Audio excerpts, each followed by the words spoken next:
Hey, what's up, you guys? Bloody Jacob here to bring you a quick review of this past Friday's episode of Z Nation on Syfy, which was episode 8 of season 4 called Crisis of Faith.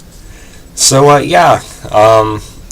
this episode of Z Nation I liked. I don't think it's quite as strong as the rest of the season has been, and that's not really as much of a knock against this episode as more of a compliment to how good the season of Z Nation's actually been, in my opinion.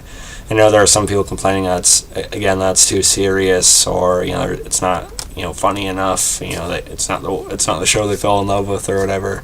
And it's great. You're entitled to your opinion and everything, but I also think a lot of the more serious episodes this season have been some of the best Z Nation has done, along with the Addy-centric dual episode of The Man last season, and of course some things from the first 2 seasons as well. But I think this has been a really consistent season. Still, where the hell is Addy? We have, 5 or so episodes left this season.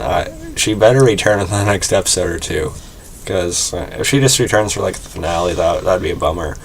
But they're definitely they're around Canada now, so they're getting close to, New America, so, I don't know, I'd think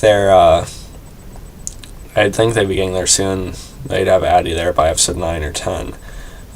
They could even have had Addy meet up with them in this episode if they really wanted to.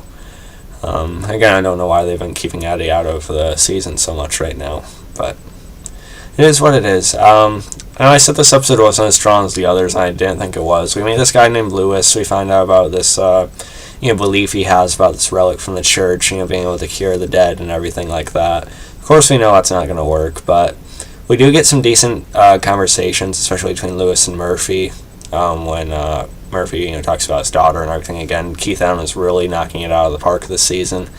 They've given Murphy some great material, along with his usual sarcasm. He really has a good depth of character this season, and I also liked Murphy actually being able to somewhat enter Warren's visions that she's having. He couldn't see exactly the same thing she does, but he ended up feeling the pain of the burns and the ash and everything like that. So Murphy now has some better idea of what Warren's been going through, so he's going to be even more willing to, listen to whatever she talks about.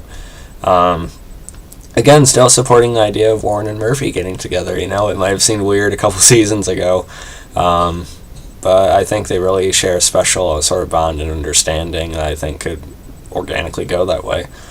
There was some decent zombie action in this one, when they came alive in the tomb and everything like that. It was kind of funny how Lewis was actually killed off in the end. They honk the horn at him as he's walking, outside the building, and they drive off, and this zombie just, crashes out the second floor window and just lands on him and splat. That was definitely a random type of thing, but I thought Lewis was actually a pretty decent character too. But as far as the thread and the setting, it just wasn't as interesting as some of the other ones. But again, it brought up that conversation from Murphy. Allowed Warren and him to get even closer. I liked Sartre's stuff in this episode too. Doc, 10K, everything. But please bring Addy back. But yeah, overall this was a pretty good episode. I know it's a short video, but if there's anything about you want to talk more about, feel free to comment below. And I'm rating this episode, I'm going to keep it about an 8.8 or so out of 10. Definitely still a really strong season in my opinion. Just please give us Addy back. So yeah, follow me on Facebook, Twitter, subscribe. I'll catch you guys next time. Peace.